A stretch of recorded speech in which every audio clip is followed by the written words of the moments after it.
To Ruth, may this year be the greatest. Happy birthday, January 7th, 1968. Have your friends fill up this book in 1968 and get us published in 69. A new thing to think about, Vanjie. Mm-hmm. So this book was a gift, blank sketchbook.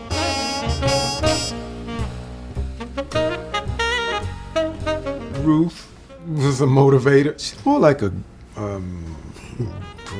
grandmother, guardian. The mother octopus of the African American artist out here and in other parts of the country.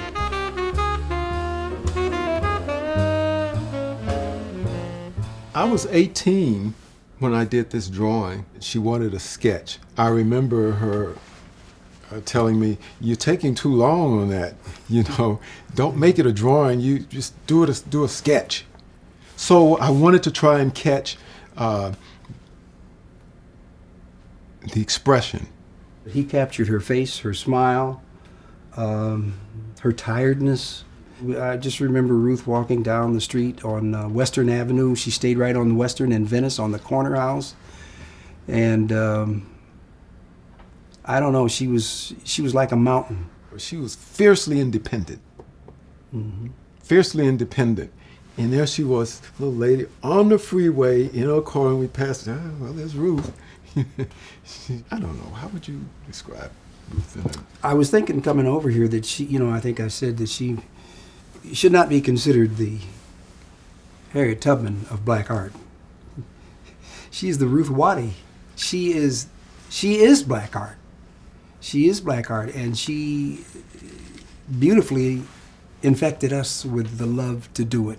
And I would tell her, "What do you think about this, Ruth? Do it. Don't stand here looking at me. Do it." So I went out and did it. Cedric showed me this book. I looked at the page number, 71, and I thought that was the year I did it. Ruth made it very clear. "Wes, who you going to sketch?" I said, "Well, I could sketch you, Ruth."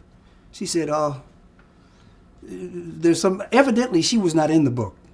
And they were close. So she said, "Sketch Vanjie. Vanjie's right there. Vanjie, come over and sit down." She sat down. Everybody did what she said, And I think I made a comment that, "Vanjie, you just have gorgeous eyes. They're so peaceful looking." And I said, "You just sit there, talk with Ruth, and I'll sketch you, and don't worry about moving. I can take care of that, And I just tried to really zoom in on her eyes, her facial, her nose, her lips, because I knew she was important to Ruth. This book is so valuable. Ruth would carry it around with her. I was often concerned about the way she was carrying it. She put it under her arm, and Ruth wasn't a fancy dresser or anything, but the way she had it, it was like she had money, and I was always scared somebody might come by and steal it, because there are people in this that are known all over the country for art. It's almost as if it's a time capsule of what was going on during this time. The feelings, the climate, political climate, which affected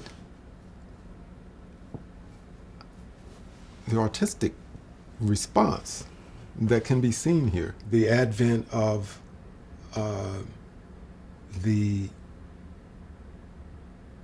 Black Arts Movement, which coincided with the Civil Rights Movement here in the country.